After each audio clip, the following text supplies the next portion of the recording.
Welcome to Measuring Success Right, the official student-led podcast of the Marriott Student Review, where we connect the leaders of tomorrow with the issues of today. Welcome to another episode of the Measuring Success Right podcast. I'm Stuart Bird, and I'm joined here by Mike Broberg. Mike, thanks so much for joining us. Happy to be here. For those of you who don't know Mike, he is an alumni at BYU. He has had various roles, and right now he's the CEO of Les Schwab Tires. Another thing is that he's my uncle. Yeah. This is a cool opportunity for me. I'm glad you invited me. Thanks. Yeah. I just want to talk more about your background and who you are. I mentioned that you studied here at BYU. Yeah. And you studied accounting in the Marriott School.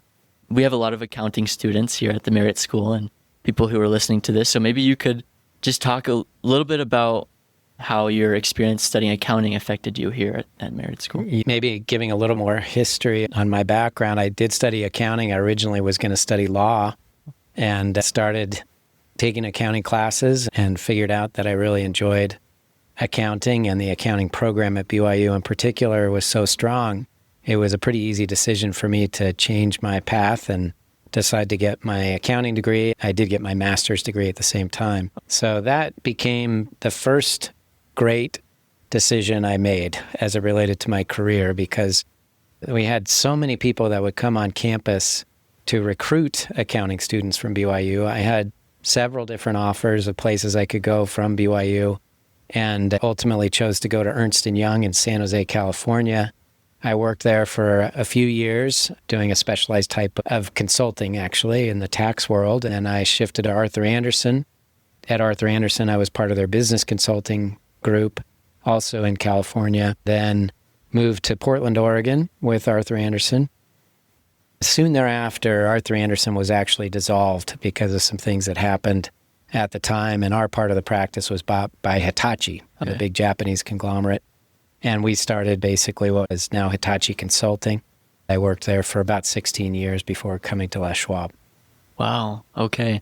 So it sounds like you made the decision to go to Ernst & Young, but you weren't stuck there. You were able to to move around. Yeah, for sure. I think that's comforting for students to hear, because I think a lot of students, sometimes me included, we're nervous that we have to commit to one major and that one major equals one job and that we're stuck with that. But it sounds like you were able to move around a little bit. Do you feel like that's typical how it goes, or? Yeah, I suppose it does depend on the major, though accounting for sure provided a tremendous amount of opportunity and flexibility. Yeah.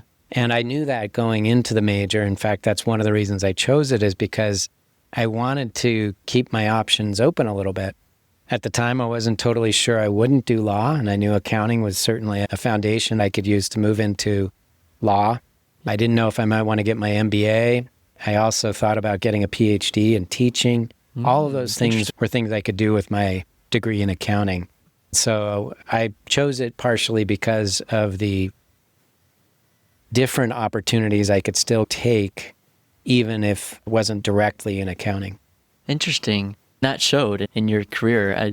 You've given us a story so far of how you have had different jobs in consulting and how you're able to move around and go to different jobs. I know that about 7 years ago, you moved to Bend, Oregon and started with Les Schwab. Yeah. I would love to hear about what made you switch from consulting to being an executive. So I loved my job at Hitachi. I loved what I was doing and the work that I'd done for many years. I was part of the leadership team there and had a lot of things to look forward to.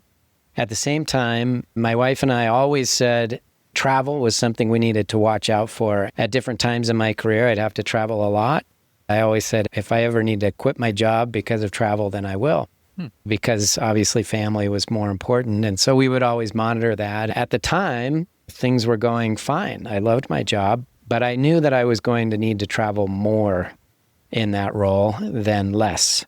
Yeah. And as much as I enjoyed it, I had thought a lot about it and prayed about it, and ultimately knew I needed to get a different job because of the travel that would be required from me looking ahead. And I mentioned that to a friend, actually, and did make it a matter of prayer. And and kind of dragged my feet on doing anything about it. And then at basically the exact same time, one of my clients at Les Schwab, I'd been doing work with Les Schwab for about 10 years as a client. Oh. And they came to me and basically said if I was ever going to leave Hitachi, they'd want to know that. That led to various conversations and ultimately presented the opportunity that I didn't even know was out there for me to switch and go work for Les Schwab. So you and your wife had made a plan, kind of a boundary that you'd watch out for travel. Because of that, you were able to be led to the right place. That ties in so well with the title of our podcast, Measuring Success Right. It sounds like the way you measured success was more than just prestige and money. It was about time with family and not being away too much. And that kind of has helped you. Am I saying that right? Oh, for sure. There's different ways you can think about success. There's personal success, and then there's, let's just say, business success. And how do you measure the success of a person versus maybe how you measure the success of an executive? For me, those two do come together. And certainly for me, the most important is how do I measure my success as an individual? And for me, that's about being a good husband, a good father, and taking care of my family and making sure that I'm there for them. And certainly there have been times when I've relied heavily on my wife when I was traveling, and she really carried the torch for us in those times. But at the same time, I always had to make sure that I kept that in check, because ultimately that's what matters the most, is what am I doing for my family? And so as long as I can keep that priority in check, then I can say, well, what am I doing on the professional side? And how do I measure my success there? For me, I think that also ties back to people and individuals and relationships. Ultimately, from my perspective, my success in a professional setting is also driven by the impact I have on other people and my ability to help them succeed and to live good lives. If I can do that for more people in different roles, then that's great. I look for those opportunities, and certainly if we're successful as a business, we'll present more opportunity for people that work for us. And for the customers that we have, ultimately, that's what we're trying to do, is build good relationships, provide opportunity for people, and make sure we're doing the right thing. Yeah, and I love how you mentioned that there is business success and there's individual success. And for you, those come together, and it sounds like that's really presents itself in your current role as CEO at Les Schwab, connecting, helping others be successful. I think that's a really great insight. Now that you do have this leadership role at Les Schwab, are there certain things that you feel like prepared you for this role? What led to this? Yeah, no, it's a great question. Certainly the starting point was my degree from Brigham Young University. Okay. And what I loved about the accounting program, there's certainly the basic principles of accounting that you learn. Yeah. Though you also have this opportunity to learn things beyond just accounting, and the courses that you're required to take certainly provide that breadth of different things that you learn, but also the interaction you have with people, the teams you work on, how to work within a team, how to solve problems and deal with different challenges.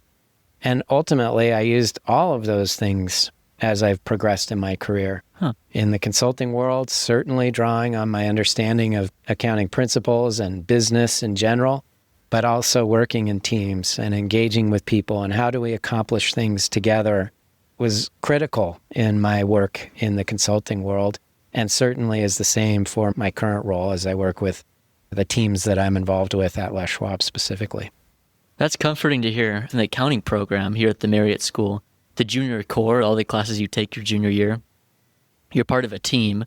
I don't know if that's how it was when it was, yep. So that's still the same now. And I hear some people say they get a little bit tired of working within a team because you have to coordinate schedules and you just always have that one person who maybe isn't taking the slack that they need to. Yeah. And so, but it's really great to hear that that's intentional that they do that and you're using it now in your career. Every day.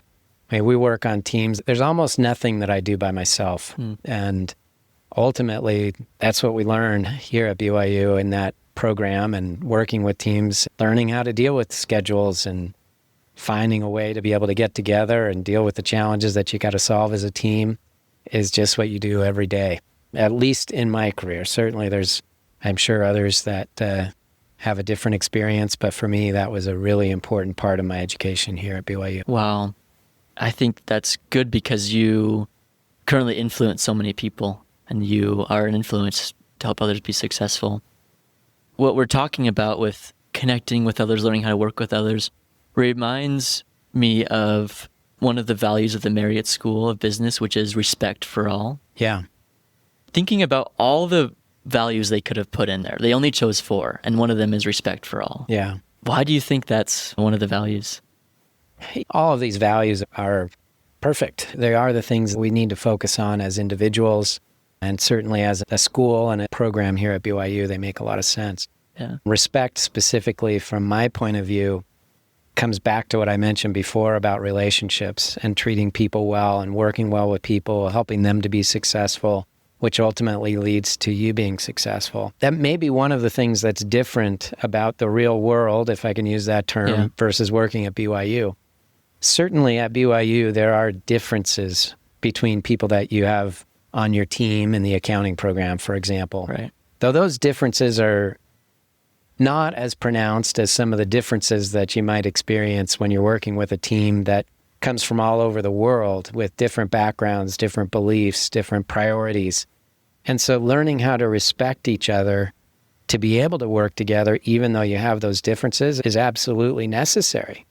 If you can't do that, then you're not going to be successful working with teams, working with others, and getting things done with and through other people. Interesting. And so learning respect and having respect for people that have different points of view than you is critical to be successful. And I look back on my career and the number of people that I've worked with on different teams and how many of them are very different than me, think about things very differently than me, have different values than I do. And yet we always found ways to connect, to find the things that are similar. And maybe even some of the people that are the most different are some of the people that I appreciate the most. I know any of those people I could call at any time and say, hey, I've got a problem, a challenge, an issue, and they would be willing to help. Having the willingness to find the common ground versus always identifying the things where we're different really allows us to be successful together. Interesting. I'm assuming you have to make a lot of decisions and help make a lot of decisions for this company. I'm assuming that when there is respect, better decisions are made in general when things are done as a team. Yeah, respect is an interesting word because it's not the same as agreement. It's about how you treat people, how you talk to people, how you listen to people. That is different than agreement. In my current role, I have to be willing to always listen, to understand that there are going to be different points of view that are going to have value, even though they're different than mine. I need to respect that and recognize that, be willing to listen to what those perspectives are, work together on understanding different points of view that ultimately get us to the best outcome. If we're always pushing our own agenda or not willing to listen to other people and be respectful of their point of view, we don't get to the best outcome. We just always have to be willing to show that respect to each other when we're working with people with a different point of view. Do you feel that you've grown in your ability to respect others? It's not easy, obviously. What are some things you've done to develop this trait or this value? Yeah, that's a great question. I'm sure I have, obviously, with the experience that I've had over many years working with people. I've learned more about that and maybe been presented with more challenging respect situations than I might have even realized I would have. Really? And so looking back on those situations, I learned from each one. I know I didn't do them all perfectly and can look back and say, I could have done that better. Maybe if I had done that differently, I'd have a different relationship with that person now. I've certainly learned as a result of just going through those experiences. I've had other training over the course of my career, both in the consulting world and where I am now. And a lot of that training has been focused on interacting with other people and learning how to do that. And those techniques have been helpful for me. Okay. And I've tried to apply them after taking those kinds of training courses and opportunities. Again, it's just about experience and practice and always trying to do better. Yeah, I love that. You grow from experiences and training and combining those. I also loved what you said about how you've had lots of experiences to practice this, but maybe they haven't all gone exactly, maybe looking back the way you hoped they had. And that reminds me again of the title of our podcast, Measuring Success Right. Maybe another way to measure success is learning from things that maybe didn't go exactly the way you planned. Is that right? Am I saying that right? Absolutely. Okay. I mean, it's life's lessons or on-the-job training, and most of that comes from times when it doesn't go quite right. We learn from those, and we certainly then adjust, and we figure out what we're going to do better next time. And I'm sure you've heard the term fail fast, usually applied to things like technology implementations and those kinds of things, but again, can be applied to anything that we do. And we certainly apply that principle in what we do in my current job and did previously, where we want to quickly know if something's not going to work, so we can then adjust and get to something that will. Failure is kind of the plan in that situation. Let's find out very fast what things are and aren't going to work. Certainly from a relationship standpoint, we don't want failure. We want those to always be successful, but we also want to learn quickly where we're maybe doing something not quite the right way and then adjust. So maybe learn quick. Yeah. Seek for learning. Be willing to recognize those places that you need to adjust quickly.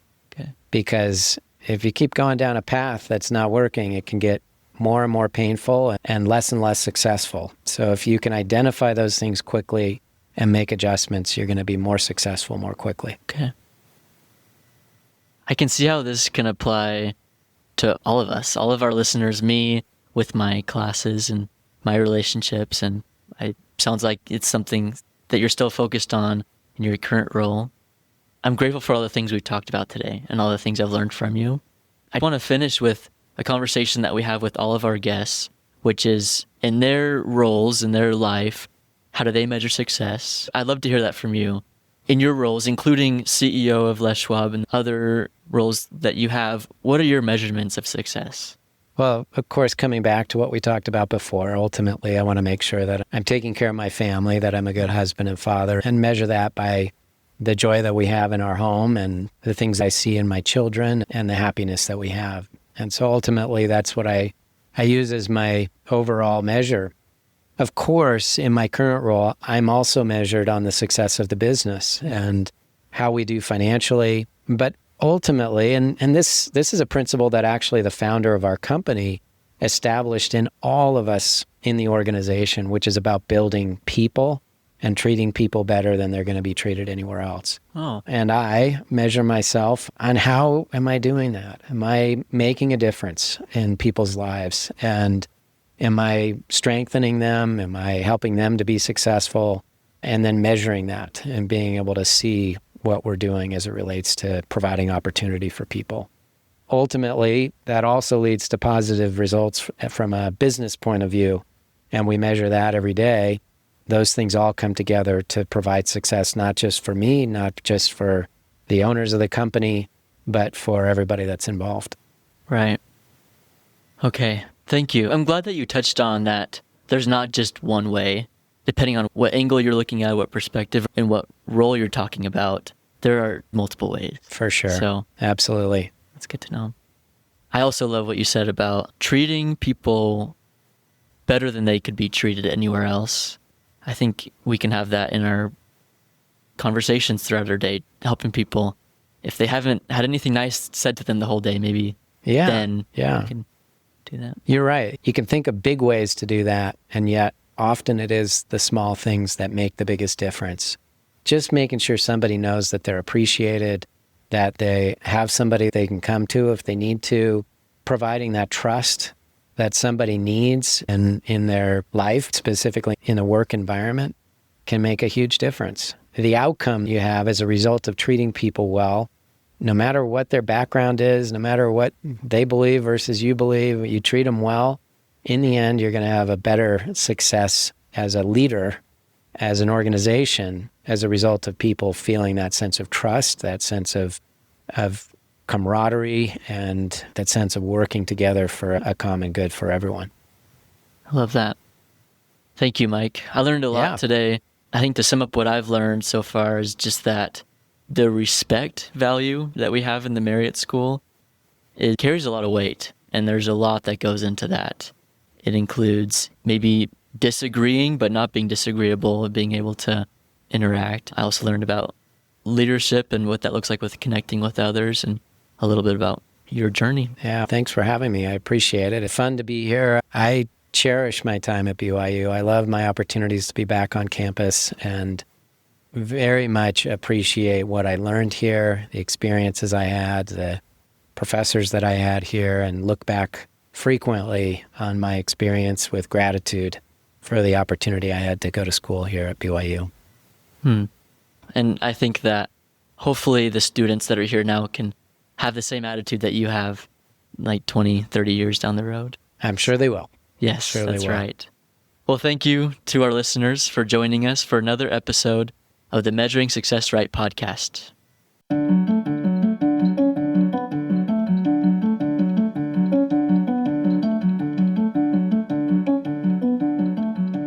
Thank you for listening to the Measuring Success Right podcast.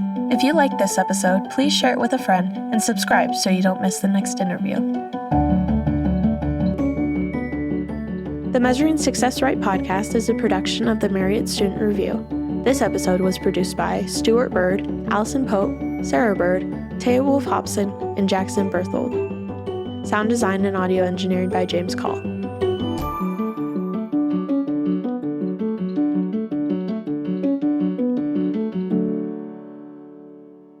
The views and opinions expressed in this podcast do not reflect the official views or opinions of Brigham Young University or The Church of Jesus Christ of Latter-day Saints.